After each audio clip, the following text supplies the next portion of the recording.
মাত্র 1 মাস আগে ইশরাক হোসেনকে নিয়ে বিএনপির কঠোর অবস্থান যেভাবে নিমিষেই অদৃশ্য হয়ে গিয়েছিল, এবারও সামনে তেমন ঘটনায় দেখা যাবে না তো। রাজাকার বিরোধী স্লোগান থেকে পিছু হটে আবার অস্পষ্ট সমঝোতার পথ ধরবে কি বিএনপি? জানতে চলুন যাওয়া যাক বিশ্লেষণে। 2024 সালের 5 জুন হাইকোর্টের একটি আদেশের পর ছোট আকারে শুরু হয়েছিল সরকারি চাকরিতে কোটা বিরোধী আন্দোলন। জুলাই মাসের শুরু থেকে বাড়তে থাকে আন্দোলনের তীব্রতা। এরই মধ্যে চীনের রাষ্ট্রীয় সফর নিয়ে 14 জুলাই সংবাদ সম্মেলন করেন তৎকালীন প্রধানমন্ত্রী শেখ হাসিনা। সেখানে সাংবাদিক প্রভাষা মিন একটি মন্তব্যে আন্দোলনকারীদের সঙ্গে সরকারের আলোচনার পরামর্শ দেন। তিনি সরকারি চাকরিতে মেধা ও কোটার বিষয়টি আরো পরিষ্কারভাবে তুলে ধরে আপিল বিভাগের রায়ের আগ পর্যন্ত শিক্ষার্থীদের বুঝিয়ে শান্ত রাখার অনুরোধ করেন। এর প্রেক্ষাপটে শেখ হাসিনা সরকারি চাকরিতে কোটা ও মেধা সম্পূর্ণ আলাদা বলে উল্লেখ করেন। তো কোটা আর মেধা তো এক জিনিস না, তো এইখানে দ্বন্দ্বটা সৃষ্টি করে, এটা একটা ট্যাকটিস। তার মানে কি মুক্তিযোদ্ধার সন্তান নাতিপুতিরা কেউ মেধাবী না, যত রাজাকারের বাচ্চারা নাতিপুতি হলো মেধাবী, তাই না? কিন্তু এটা ভুলে গেলে চলবে না যে যাদেরকে মেধাবী না বলছে তাদের হাতে কিন্তু ওরা পরাজিত। যুদ্ধে কিন্তু মুক্তিযোদ্ধারাই জয়ী হয়েছিল, রাজাকাররা জয়ী হয় নাই। তারা পাকিস্তানিদের পদলেহন করেও পরাজিত হয়েছিল। এই কথাটা তো মনে রাখা উচিত যে তারা তো পরাজিত হয়েছিল।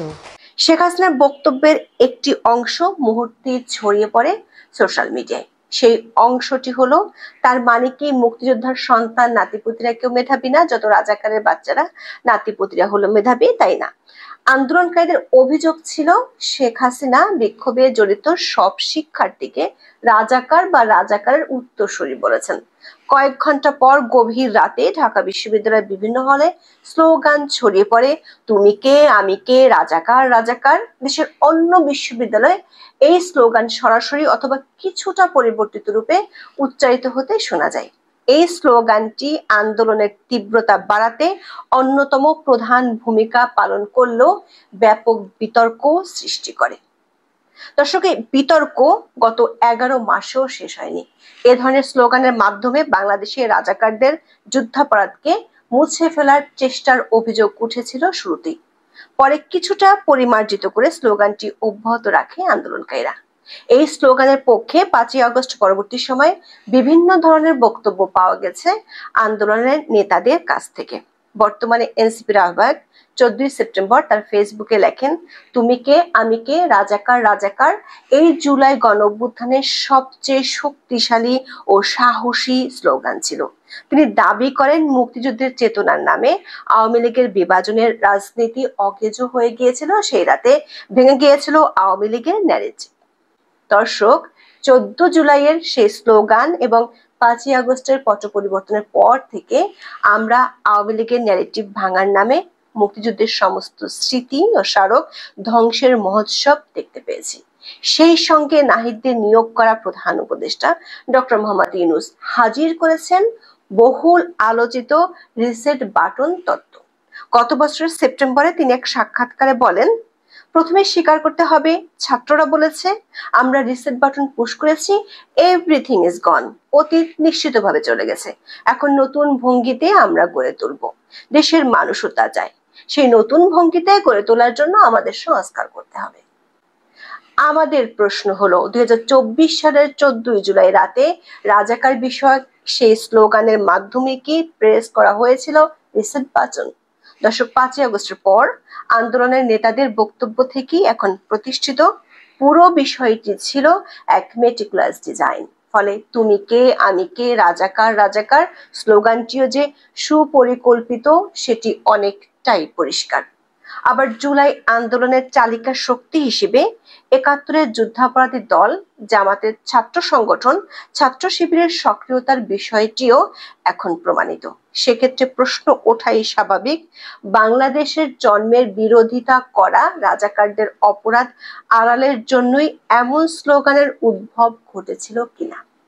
গত 11 মাস ধরে বাংলাদেশে রাজাকারদের কিংবা স্বাধীনতা বিরোধীদের বিরুদ্ধে স্লোগান শোনাই যায়নি। এমনকি 26শে মার্চ, 14 কিংবা 16ই ডিসেম্বরেও রাজাকার বিরোধী কোনো প্রচারণা চোখে পড়েনি। তবে খুবই কাকতালীয়ভাবে ওই স্লোগানের ঠিক 1 বছরের মাথায় পাশার দান উল্টে গেল। রাজধানীতে প্রকাশ্য দিবালোকে রাজাকারদের প্রতি ঘৃণা জানিয়ে রাস্তায় নামতে দেখা গেছে বিএনপি ও সহযোগী সংগঠনগুলোকে। ছাত্রদলের কয়েক হাজার নেতাকর্মী শাহবাগে সমবেত হয়ে দিয়েছেন রাজাকার বিরোধী স্লোগান। আওয়ামী লীগ সরকারের সময় ছাত্রলীগের পরিচয় ধারণ করায় গুপ্ত সংগঠন হিসেবে পরিচিতি পেয়েছে ছাত্র শিবির। ছাত্রদলের সাধারণ সম্পাদক নাসির উদ্দিনও তুলেছেন একই অভিযোগ। ঢাকায় 14 জুলাই বিক্ষোভ মিছিল শুরুর আগে তিনি বলেন, শিবিরের গুপ্ত কর্মীরা মব সৃষ্টি করে সাধারণ শিক্ষার্থীদের বিভ্রান্ত করার অপচেষ্টা করছে।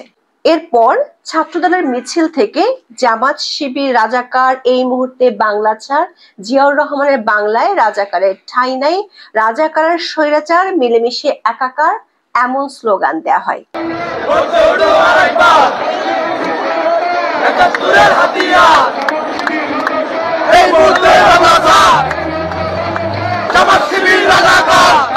বিএনপির আরো কয়েকটি সহযোগী সংগঠনও করেছে বিক্ষোভ মিছিল। সারা দেশে পালন করা হয় কর্মসূচি।